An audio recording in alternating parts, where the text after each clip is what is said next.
Assalamualaikum warahmatullahi wabarakatuh.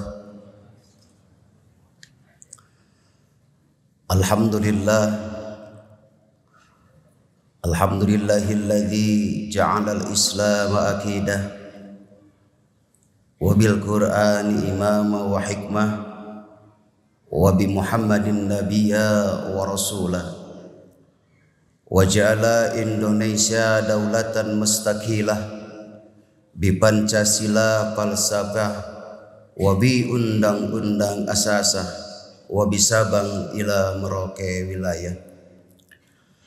Asyhadu an la ilaha illallah wa asyhadu anna Muhammadar Rasulullah. Allahumma salli ala sayyidina Muhammad wa ala alihi wa sahbihi ajmain, amma ba'du. Faqad qala Allah ta'ala fil Qur'anil azim wa huwa asdaqul qailin. A'udzu billahi minasy syaithanir rajim. Bismillahirrahmanirrahim. Ya ayyuhalladzina amanu taqullaha wa la tanzur nafsum ma qaddamat lighad wattaqullaha innallaha khabirum bima ta'malun. Al-ayah. Yang saya hormati Ketua DKM Masjid Raya Al-Jabar Kota Bandung beserta jajaran, yang saya hormati jamaah Masjid Raya Al-Jabar, yang saya hormati bapak-bapak dan ibu-ibu sekalian. Pertama-tama dan yang paling utama, marilah kita semua panjatkan puji dan syukur kehadirat Allah Subhanahu wa taala, karena atas kudrat dan iradatnya kita semua dapat berkumpul di tempat ini, di masjid yang sangat megah ini, di masjid yang kita damba-dambakan, di masjid yang kita agung-agungkan, yakni Masjid Al-Jabar dalam keadaan sehat walafiat. Tak lupa juga salawat beserta salam marilah kita limpah curahkan kepada junjungan kita, Hakim tertinggi baginda tercinta, revolusi Islam, penegak kebaikan, pendobrak kejahatan, dan pemimpin seluruh umat Islam, yakni Habibana wa Nabiyana Kanjeng Nabi Muhammad sallallahu alaihi wasallam. Kepada keluarganya, kepada sahabatnya, kepada tabi'in at-tabi'in, sampai kepada kita sekalian selaku umat yang taat dan takluk pada perintahnya. Semoga kita semua dijadikan umat Rasulullah sallallahu alaihi wasallam, dan semoga kita semua yang hadir di sini mendapatkan syafaatul udma atau pertolongan dari Kanjeng Nabi Muhammad sallallahu alaihi wasallam, satu-satunya nabi yang akan menolong umatnya nanti di yaumul akhirat. Hanyalah nabi kita, yaitu nabi besar Nabi Muhammad sallallahu alaihi wasallam. Ketika Nabi Muhammad dibangunkan oleh Allah Subhanahu wa taala, yang keluar dari mulut Kanjeng Nabi bukanlah yang ditanyakan keluarganya, yang ditanyakan bukanlah anak istrinya, tetapi yang keluar yang pertama dari mulut Kanjeng Nabi adalah aina ummati, di mana umatku. Oleh karena itu hadirin sidang jamaah salat subuh yang dimuliakan oleh Allah Subhanahu wa taala, marilah kita semua untuk senantiasa selalu membaca sholawat dalam kehidupan sehari-hari, agar kita semua mendapatkan keberkahan dan agar kita semua dapat pertolongan dari Kanjeng Nabi Muhammad sallallahu alaihi wasallam. Dan sholawat merupakan perintah Allah yang satu-satunya Allah sendiri melaksanakan perintah itu. Allah menyuruh zakat, Allah tidak zakat. Allah menyuruh salat, Allah tidak salat. Tetapi satu-satunya perintah Allah yang Allah sendiri melaksanakan perintah itu adalah sholawat. Sebagaimana Allah Subhanahu wa taala telah berfirman dalam Al-Qur'an, innallaha wa malaikatahu yusholluna 'alan nabi ya ayyuhalladzina amanu shallu 'alaihi wa sallimu taslima. Sesungguhnya Allah dan malaikat bersolawat atas Nabi besar Nabi Muhammad sallallahu alaihi wasallam. Oleh karena itu hadirin, marilah kita semua untuk mengisi kehidupan kita, mengisi hari-hari kita, mengisi kekosongan kita, waktu luang kita, waktu senggang kita. Selain kita beribadah kepada Allah Subhanahu wa taala, kita senantiasa mengucapkan, kita senantiasa membaca salawat kepada Kanjeng Nabi Muhammad sallallahu alaihi wasallam agar kita mendapatkan keberkahan. Amin ya Allah ya rabbal alamin. Hadirin jamaah rahimakumullah yang dimuliakan oleh Allah Subhanahu wa taala. Saat ini kita semua sedang melaksanakan salah satu perintah Allah Subhanahu wa taala, yaitu sedang melaksanakan sholat. Sholat subuh merupakan perintah Allah. Apabila kita melaksanakan sholat subuh, insya Allah kita akan dijamin hidup kita oleh Allah Subhanahu wa taala. Sebagaimana Rasulullah sallallahu alaihi wasallam telah bersabda, man sholat sholata subhi fahuwa fi dimmatillah. Barang siapa yang melaksanakan sholat subuh, laki-laki di masjid berjamaah, perempuan bisa di masjid, bisa di rumah, di masjid untuk berjamaah, di rumah untuk melaksanakan sholat subuh, fahuwa fi dimmatillah, maka dia akan dijamin hidupnya oleh Allah Subhanahu wa taala. Ketika kita memerlukan sesuatu, ketika kita ada hajat, lalu kita melaksanakan sholat subuh, insya Allah janji Allah akan nyata bagi kita. Karena kalau kita memperbaiki usaha kita, belum tentu usaha kita akan maju.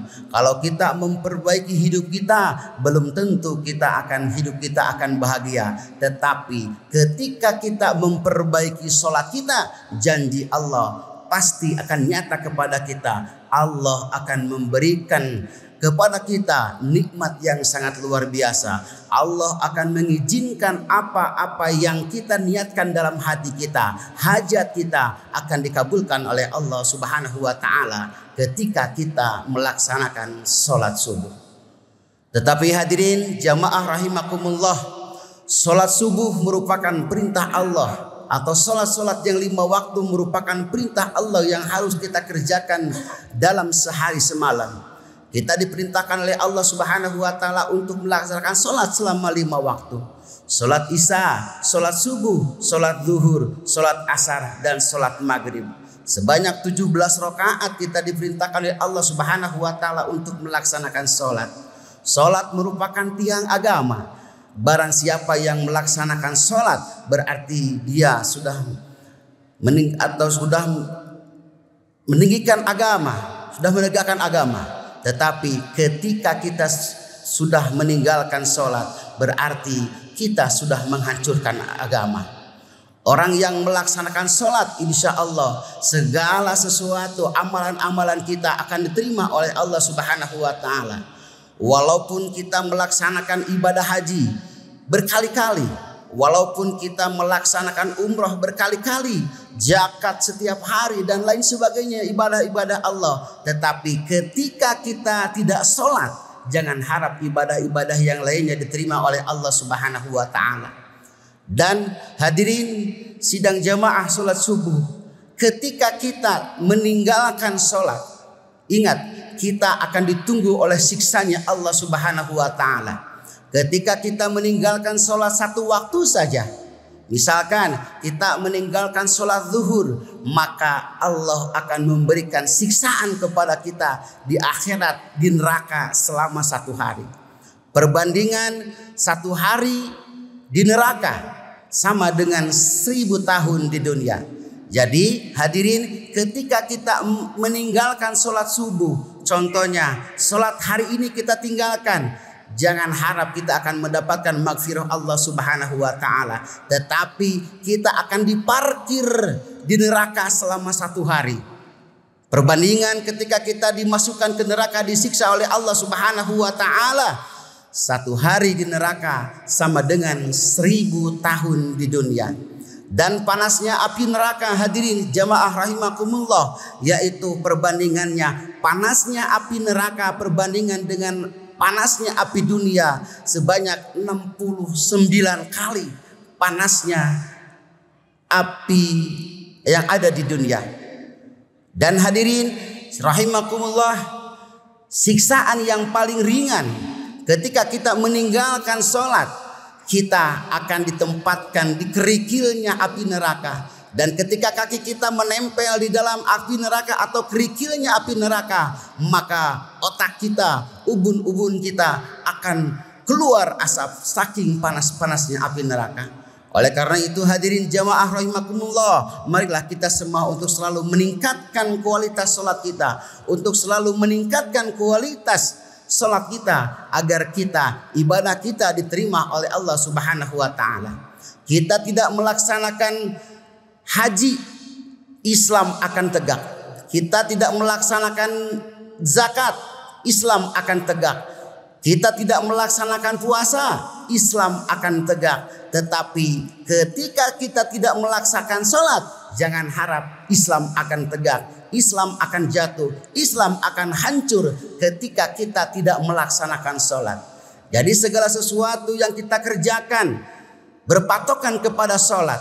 Ketika sholat kita baik, insya Allah amalan-amalan kita akan baik. Ketika sholat kita benar, insya Allah kita ibadah-ibadah lain juga akan diterima oleh Allah Subhanahu wa ta'ala. Walaupun sholat kita tidak benar menurut kita, tetapi kita niat karena Allah, ibadah kepada Allah, bahwa kita hanyalah manusia biasa yang tak luput dari salah. Ketika kita akan melaksanakan sholat, bismillahi tawakkaltu ala Allah, la hawla wa la quwwata illa billahil aliyyil azim.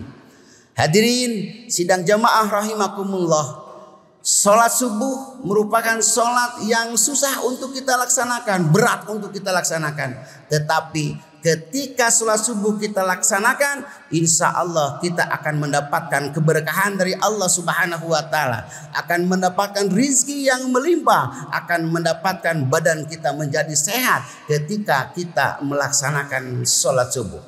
Tetapi hadirin, banyak anak muda sekarang, banyak pemuda dan pemudi sekarang, ketika kita mendengarkan sholat subuh, mereka lebih banyak di luar untuk melaksanakan kumpul-kumpul dengan temannya, yaitu lari pagi.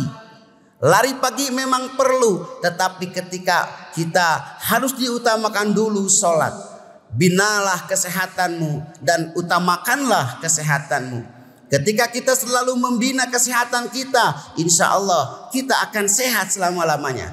Tetapi ketika kita meninggalkan sholat, jangan harap badan kita akan sehat, tetapi kita akan disiksa di dunia juga oleh Allah Subhanahu wa ta'ala. Kita juga akan diberi teguran oleh Allah Subhanahu wa ta'ala ketika kita tidak melaksanakan sholat.